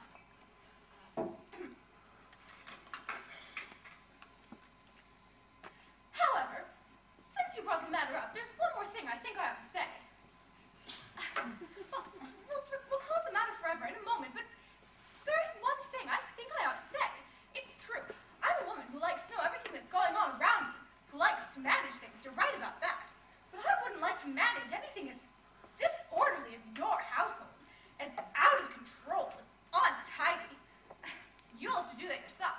God help with you. I have not asked you to marry me. Well, And my house is not out of control. well, we won't say another word about it. Take some more of that squash. It's good. No. If I were going to get married again, it would be to someone not at all like you, complaining, quarrelsome, friendless soul like you was no sort of companion for me. You go your way, and I'll go mine. Stop saying that. I won't say another word. My house is not out of control. So you say. But you know, you really are those things that I said you were, especially friendless. I mean, Herngard told me you'd even quarreled with your barber. A man who's held a razor to your throat for 20 years. Seems to me that's sinking pretty low. You misunderstood the story. My clerks... They like you? Cornelius Hackle and Barnaby? Behind your back, they call you Wolf Trap. They don't. No, Horace, it looks as though I were the last person in the world that liked you, and even I'm just so-so. No, for the rest of my life, I intend to enjoy myself. You'll be able to find some housekeeper who can prepare you 3 meals for $1 a day. It can be done if you like cold baked beans. You'll spend your last days listening at keyholes for fear someone's cheating you. Take some more of that. Dolly Gallagher, you're a damn exasperating woman. You see, that's the difference between us. I would be spending all my days nagging you to get some spirit into you. You could be a perfectly charming, witty, amiable man if you wanted to. I do not want to be charming. But you are. Look at you now. You can't hide it. Listening at keyholes, listening at... Dolly Gallagher, you have no right to say such things. At your age, you ought to enjoy hearing the honest truth. My- You and I are too old to be talking nonsense to one another. My age. My age. You're always talking about my age. I don't know what your age is, but I do know that up in Yonkers, with bad food and bad temper, you'll double it in 6 months. Let's talk of something else. But before we leave the subject, there's one more thing I am going to say. Don't! Sometimes, just sometimes, I think I'd be tempted to marry you out of sheer pity. And if this confusion in your household gets any worse, I may have to. For the last time, I have not asked you to marry me. Well, please don't. And my household is not out of control. What? With your niece upstairs in the restaurant right now? I've managed that better than you think. And your clerks skipping around New York behind your back? They're in Yonkers, where they always are. Nonsense. Nonsense. Cornelius Hackle's the other side of that screen this very minute. It ain't the same man. All right, go on, push it, knock it down, go and see. You want me to... No, I don't believe it. All right. Of course, Horace. Your situation went from bad to worse, and you became actually miserable. I might feel as though it were my duty to come up to Yonkers and be of some assistance to you. After all, I was your wife's oldest friend. Not asked you to marry me. Well, we won't say another word. Irene, I think we'd better go now. Here, take this money and pay for the bill. Oh, don't worry, it's not mine. No, I have an idea. You boys put on our hats and coats. Then if he comes stomping over here, he won't recognize you. What, those things? Oh, yes, come on.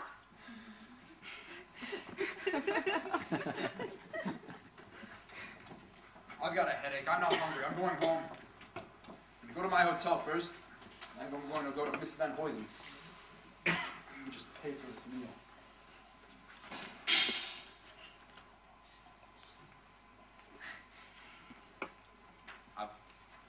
I've lost my purse. Impossible. I can't imagine you without your purse. It's been stolen. It must have fallen out of my jacket in the cab. I won't be. Don't eat that. I can't pay for it. Of course they'll be able to find some money. Sit down and calm yourself. Dollar Gallagher, I gave you $25 this morning. I haven't a cent. I gave it to my lawyer. We can borrow it from Empress Kemper upstairs. I'd never accept it. Cornelius Hackle will lend it to us. He's in Yonkers.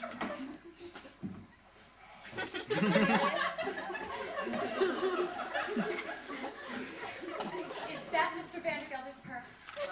I didn't know it myself. I thought it was just money wandering around, belonging to nobody. Goodness, that's what politicians think. What, Minnie? Doesn't Barnaby make the most lovely girl? Just got to see that way. Charming, just charming. Cornelius, let's not let him spoil our good time. I can teach you how to dance in a few minutes. Oh, Barnaby, it's the easiest thing in the whole world. Listen to that music. Horace, you danced with me at your wedding, and you danced with me at mine. Do you remember? No. Yeah, I don't. Yes, sure. Horace, you were a good dancer then. Don't confess to me that you're too old now. I'm not too old. I just do not want to dance. Listen to that music.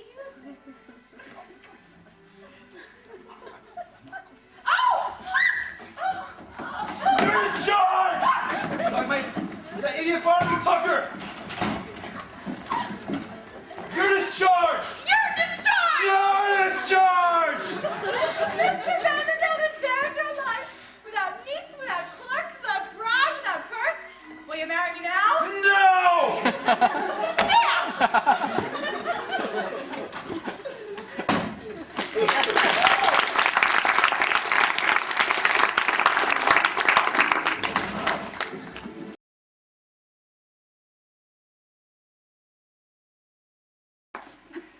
No, ma'am, I could have sworn I heard a cab drawing up to the door. You imagined it. Imagination. Everything in life like that. Disappointment, illusion, our plans, our hope. What becomes of them? Nothing. The story of my life. Pray God nothing happened to the dear girl. Is it a long journey up from Yonkers? No, but long enough for 1,000 things to happen. Well, we've been waiting all day. Don't you think we ought to call the police about it? The police? If it's God's will, the police can't prevent it. Oh, in 3 days, in a week, in a year, we'll know what's happened. And if anything really terrible has happened to Ermengarde, it'll be a lesson to him. That's what it'll be. To who? To that cruel uncle of hers, of course. To Horace Vandergelder. And to everyone who tries to separate young lovers. Young lovers have enough to contend with as it is. Who should know that better than I? No one. The story of my life. There, now I hear a cab. Quick! No, ma'am, I don't see anything. There, what did I tell you? Everything's imagination. Illusion. If they changed their mind, surely Mr. Vandergelder would have sent you a message. Oh, I know what the problem is. That poor child probably thought she was coming to another prison, to another tyrant. But if she'd known that I was her friend, and the friend of all young lovers, she'd be here by now. Oh, yes, she would. Her life shall not be crossed with disappointments and... What? Cook, a minute ago my smelling salts were on this table. Now they've completely disappeared. But, ma'am, they're right in your hand. Goodness! How did they get there? I won't inquire. Stranger things have happened. Mr. Vandergelder is sending her down with someone? You can go astray as easily as... Achoo! Bless you. Now there's a carriage stopping. Well, go answer it. It's probably... Achoo! God bless me. It's almost as though I heard voices. I don't want to come in. It's a free country, I tell you. You go, I have orders.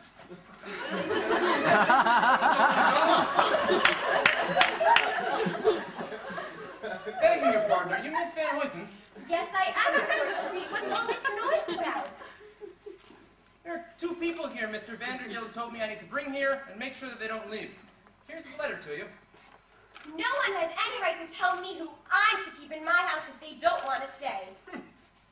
Yeah, you know, ma'am, I say the same thing. People are always concerned about others breaking into homes. Ma'am, there are more people trying to break out of homes. That's what I always say. There's been a mistake. This young lady and I, we got into a cab and asked to be driven to the station, and this drunken man got us here and shoved us into this house. There's been a mistake. You're sure you're Miss Van Huysen, right? Everyone keeps asking me if I'm Miss Van Huysen. I think that's a matter I can decide for myself. Now, will you all please be quiet while I read this letter?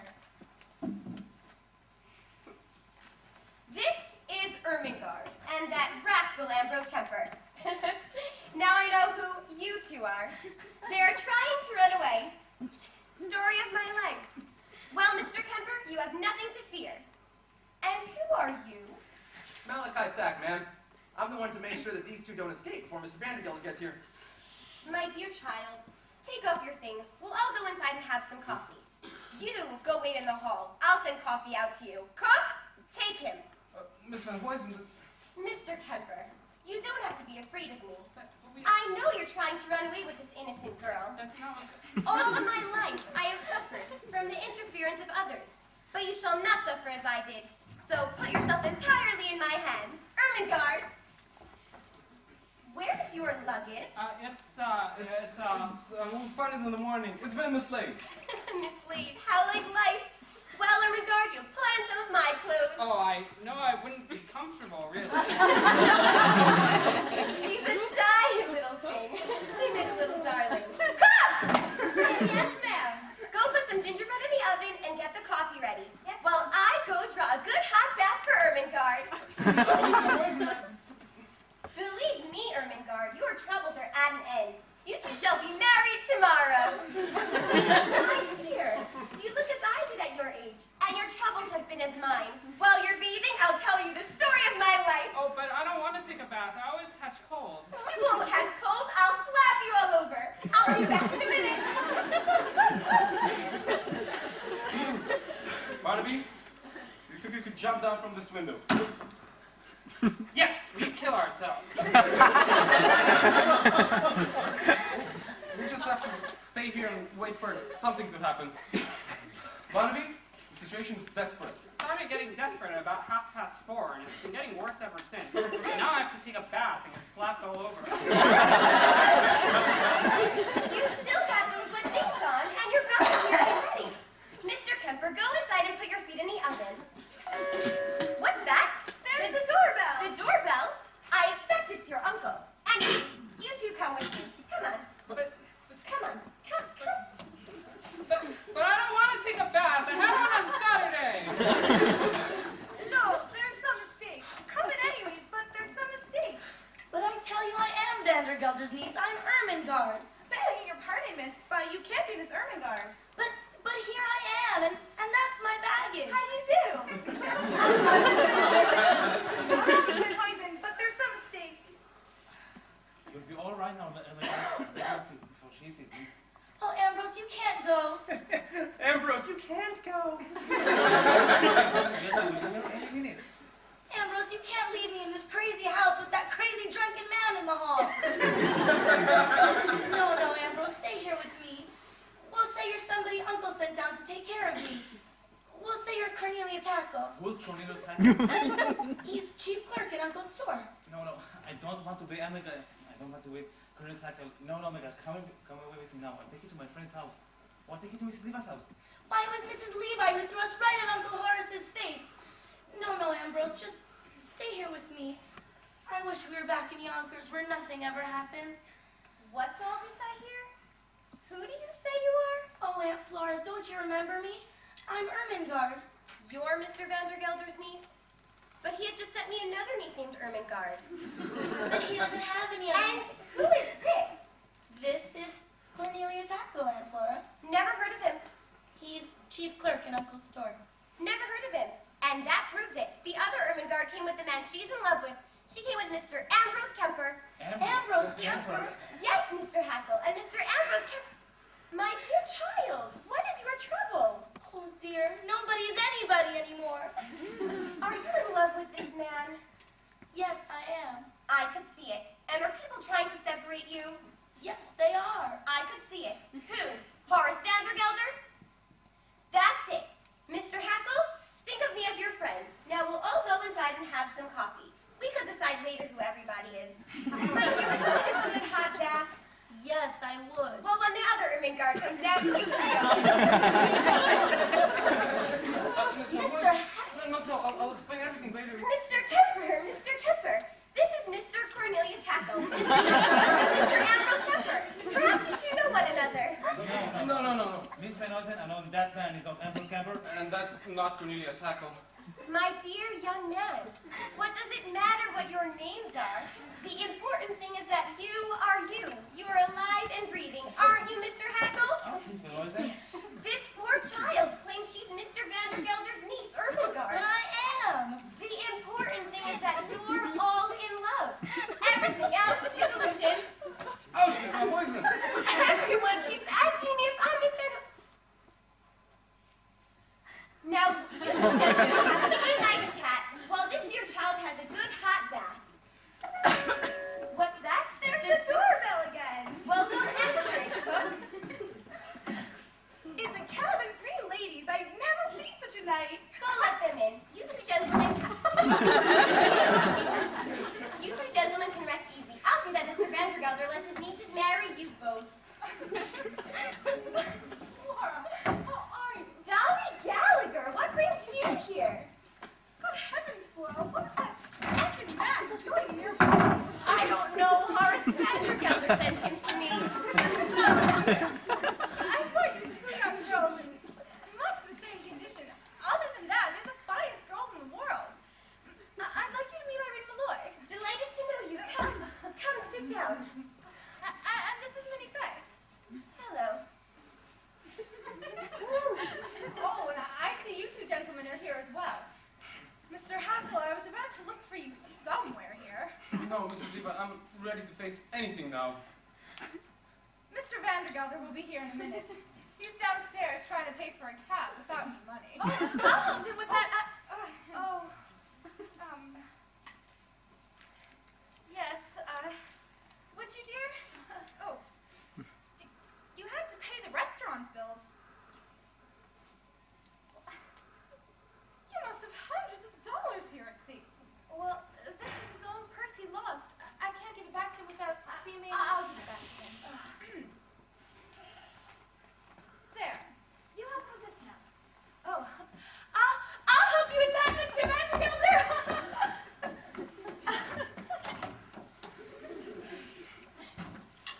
Why, hello, Mr. Vandergelder. You're discharged.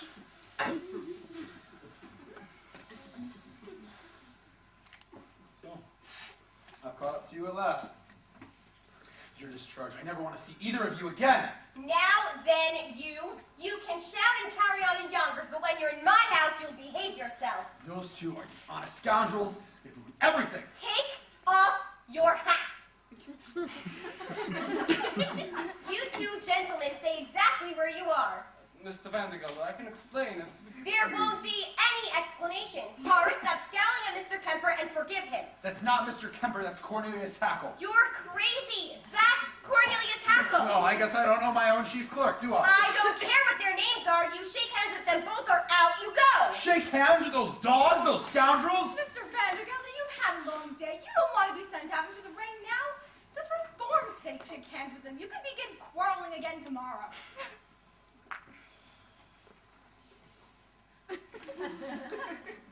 There. Don't regard that as a handshake. Now, I never want to see either of you again. Ever. Mr.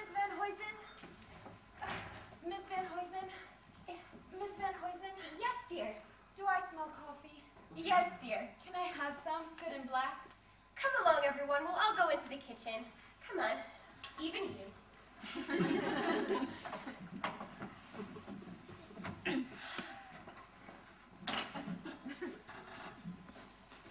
Horace, you'd be interested to know there are 2 ermine guards in there.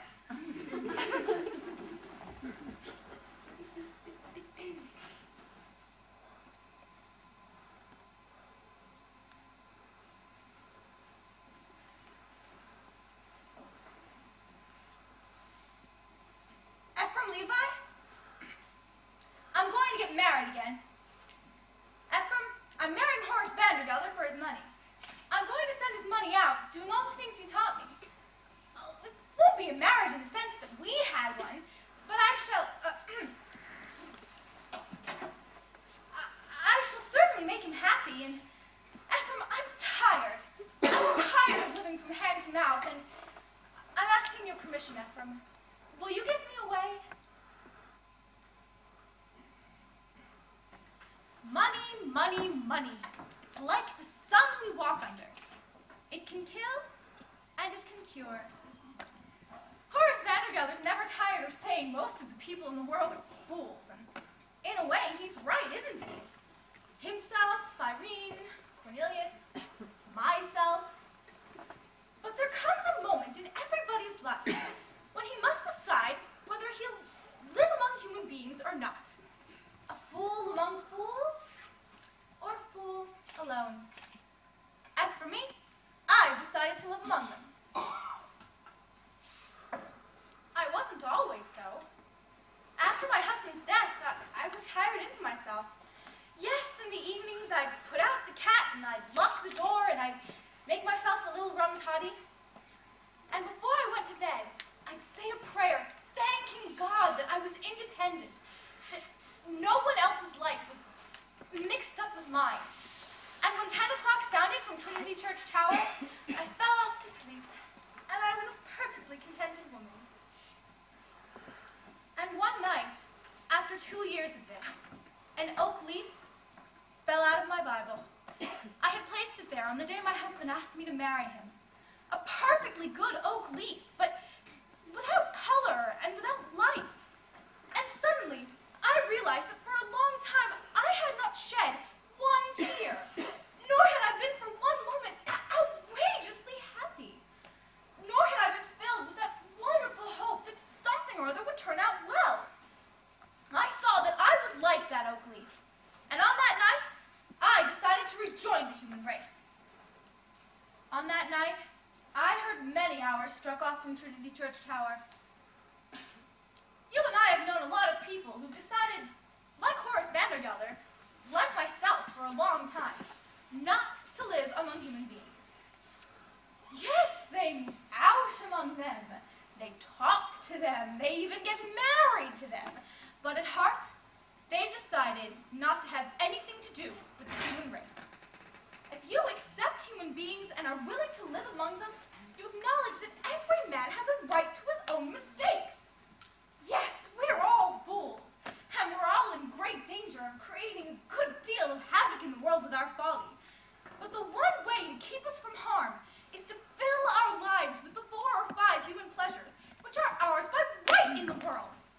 And that takes a little money. Not much, but a little. The difference between a little money and no money at all is enormous and can shatter the world. And the difference between a little money and an enormous amount of money is very slight, and that too can shatter the world. Money, pardon my expression, money is like manure. It's not worth a thing unless it's spread around, encouraging young things to grow. Anyway, that's the opinion of the second Mrs. Horace Vandergelder. Miss Van Huysen asked me to bring you this. Thank you both. Sit down and rest yourself.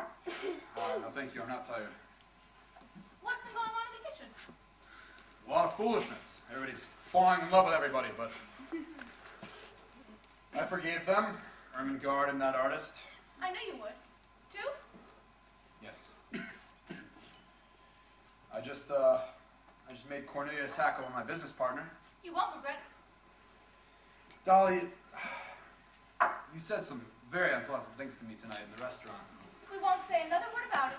Dolly, you have a lot of faults. You Oh, I know what you mean. You're scheming, you're inquisitive, Go on. you're a wonderful woman. Dolly, marry me. Horace, stop right there. Dolly, I know I've been a fool about Mrs. Malloy and that other lady, but just forget about all that and marry me. Horace, I don't dare. No, I don't dare. Why not? Horace, you know as well as I do that you're the first citizen of Yonkers. Naturally, you'd expect your wife to keep open house, to have loads of friends in and out all day long. Any wife of yours should be used to that sort of thing. Dolly, you can live any way you like. I don't care. Horace, you can't deny it. Any wife of yours would have to be a somebody. Answer me, am I a somebody? You are a wonderful woman. You're partial. Horace, it won't be enough to load your wife with money and jewels to insist that she be a benefactress to half the town. Horace, do you really think I have it in me to be a credit to you? Dolly, everybody knows you can do whatever you want. Well, I'll try. With your help, I'll try. And by the way, I found your purse. Where did you? Wonderful woman. It walked right into my hand. I don't know how I do it. I frighten myself sometimes. Here. Oh. Here, take it. Money jumps right out of my hands, too. Keep it. Keep it. Yes, I never thought I'd ever hear you say a thing like that. Excuse me, I didn't know anyone was here. Didn't know anybody was here. You did not know anybody was here. You idiot.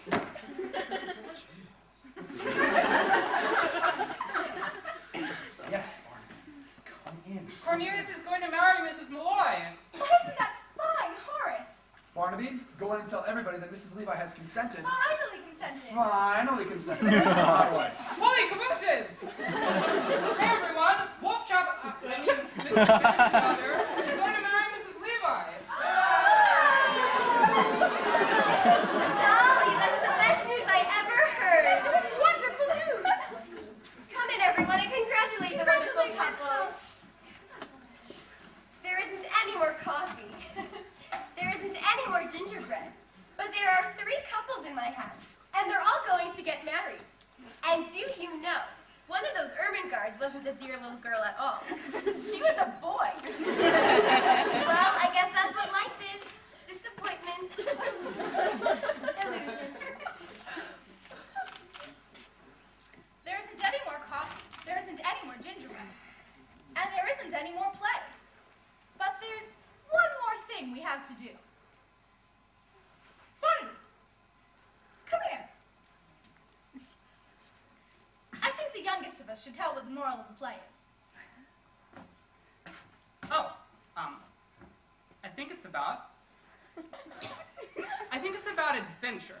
The test of an adventure is that when you're in one, you say to yourself, oh, now I've gotten myself into an awful mess. I wish I was sitting quietly at home. And the sign that something's wrong with you is when you're sitting quietly at home, wishing you were out having adventures. So now, we want to thank you all for coming tonight, and we hope that in your lives you have just the right amount of sitting quietly at home, and just the right amount of pudding.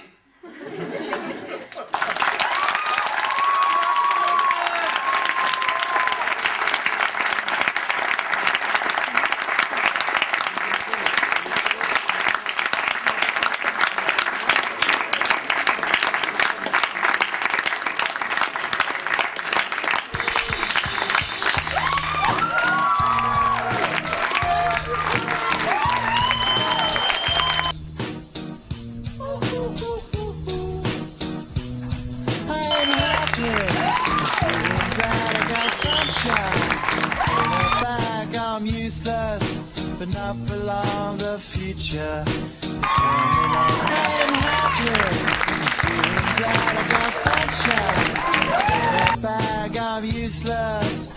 not for long. The future is coming on, it's coming on, it's coming on.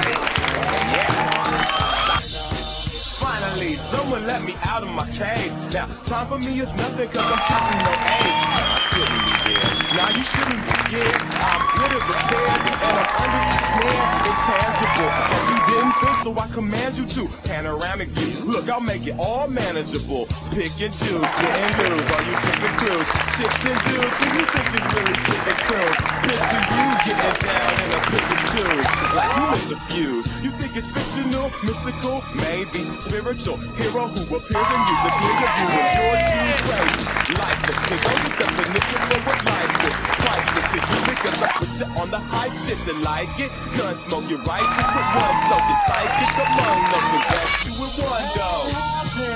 I'm feeling good, I got sunshine. In a bag, I'm useless. Not for long, the future is coming on. I'm feeling glad I got sunshine. In a bag, I'm useless. Not for long, the future is coming on. It's coming on, it's coming on, it's coming on, it's coming on.